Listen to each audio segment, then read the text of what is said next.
ஆமென். பரமதகப்பனே, ஸ்தோத்திரம் ஐயா, ஸ்தோத்திரம் ஐயா. இந்த நல்ல நாளைக்கான கிருபை செய்திரே, உமக்கே எல்லாம் துதி கன மகிமை உண்டாவதாக. கர்த்தாதி கர்த்தாவே, உமக்கே எல்லாம் துதி கன மகிமை உண்டாவதாக. ராஜாதி ராஜாவே, இயேசு ராஜாவே, உமக்கே எல்லாம் துதி கன மகிமை உண்டாவதாக. அந்த வசனத்தை வைத்து நாங்கள் ஜெபிக்கிறப்போ எங்கள் ஒவ்வொருத்தரையும் ஆளுகை செய்யுமா தாழ்த்தி கேட்கிறோம். Psalm 147:3 He heals the broken hearted and binds up their wounds. சங்கீதம் 147:3 இருதயம் நொறுங்குண்டவர்களை குணமாக்குகிறார், அவர்களுடைய காயங்களை கட்டுகிறார். ஆமென். Thank you Jesus. இந்த வசனத்தை கொடுத்ததுக்காக ஸ்தோத்திரம் அப்பா.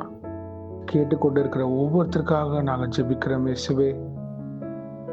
யார் யார் மனக்கவலையில, வேதனையில, இழப்புல, தவிப்புல, தனிமையின் உணர்வு, அநேக பேர் எனக்கு எல்லாருக்கும் இருக்கிறாங்க, ஆனால் இருந்தாலும் தனிமையான உணர்வு, ஏதோ வாழ்க்கையில நடந்த சூழ்நிலைகள்னால அவங்க தனிமையான உணர்வுல அநேக பேர் இருக்காங்க. இழப்பின் மத்தியில நிறைய பேர் ரொம்ப காயப்பட்டு, இல்லை நடந்த அவங்க வாழ்க்கையில நடந்து குறித்து அநேக பேர் இருதயம் கலங்கி போயிருக்கு. இயேசுவே, ஒவ்வொருத்தரையும் இங்க தொட்டு விடுதலையாக்கி தருமா ஜெபிக்கிறோம். உங்க தெய்வீக சமாதானம் அவங்க இருதயத்துல ஆளுகை செய்யுமாறு தாழ்த்தி கேட்கிறோம் இயேசுவே. நீர் மட்டும்தான் பிதாவே அவங்கள பலப்படுத்த முடியும். ஒரு தாயும் தந்தையுமாக இருந்து அவங்கள பலப்படுத்தி தருமா ஜெபிக்கிறோம். ஆனந்த கழிப்பாக மாற்றி அமைத்து தாங்க இயேசுவே, கெஞ்சி கேட்கிறோம்.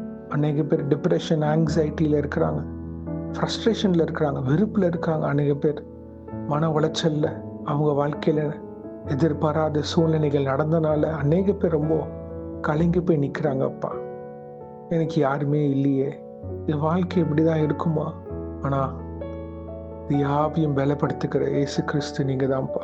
நாங்க எந்த சூழ்நிலைகள் இருந்தாலும் உங்க அன்பின் கரம் எங்களை தேடி வந்து, ஓடி வந்து, கட்டி அணைத்து முத்தமிட்டு, மகனே மகளே நான் இருக்கிறேன், மனிதர்கள் கைவிட்டாலும் கர்த்தராகிய இயேசு கிறிஸ்து நான் இருக்கேன், உன்னை தூக்கி சுமந்து உன் வாழ்க்கையில் இருக்கிற எல்லா காயத்தையும் மாற்றி ஒரு புதிய இருதயத்தை நான் உனக்கு தரேன்னு கர்த்தர் சொல்லுகிறார். ஆமென். Thank you Jesus. யார் யார் கேட்கணுமோ அவங்கள தொடுவீராக. இந்த ஜெபம் அவங்கள போய் சேர கிருபை செய்யுங்கப்பா. மனிதர்கள் சொல்லலாம் நான் அவங்கள பார்த்துக்கிறேன் அப்படின்னு, அதுக்கப்புறம் அவங்க கைவிட்டுருவாங்க. ஆனா கடைசி வரைக்கும் முடிவு பரியந்தம் நம்மளை பாதுகாத்து வழிநடத்துகிற ஒருவர் இருக்கிறார்.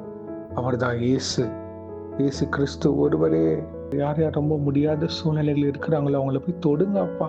நாங்க கேட்கிறோம், அவங்க இருதயத்தை நீங்க தான்ப்பா ஆற்றி தேற்றி வழி நடத்தி தருமா ஜெபிக்கிறோம். இந்த காயத்தை கட்டுங்க அப்பா. இது நிமித்தம் அவங்க ரொம்ப உடைஞ்சு இருக்கிறாங்களோ, நொறுங்கி இருக்கிறாங்களோ அப்பா, குணமாக்கி அவங்க காயங்களை கட்டுகிற தேவன் நீங்க தான். வேலை இழப்பா இருக்கலாம், கடன் சுமைகளாக இருக்கலாம், வாழ்க்கையே நான் இழந்துட்டேன், என் வாழ்க்கையே முடிஞ்சிச்சு, என் வாழ்க்கையில ஒரு முன்னேற்றமே நான் பார்க்க முடியல, எவ்வளவு செய்தாலும் முடியல. இயேசு உங்களுக்கான ஒரு புதிய வாழ்வு தரார். ஆமென். Thank you Jesus. இயேசு உங்க வாழ்க்கையை கட்டி எழுப்புகிறார். ஆமென், ஆமென். Thank you Jesus. கர்த்தாவே, உங்க அன்பு அவங்கள தொடப்படுவதாக. உங்க அன்பு அவங்க இருதயத்துல ஆளுகை செய்ய ஜெபிக்கிறோம். இதே பொறுப்பெடுத்து வாங்கி நடத்துங்க. நான் வேற தேசத்துல இருக்கேன் இயேசுவே, அவங்க ஒவ்வொருத்தரையும் ஆளுகை செய்ய ஜெபிக்கிறோம்.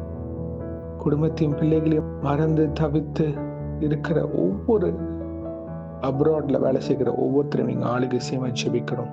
குடும்பத்தை பார்க்க முடியாம கடினமாக உழைக்கிற ஒவ்வொருத்தரையும் நீங்க ஆளுகை செய்ய ஜெபிக்கிறோம்.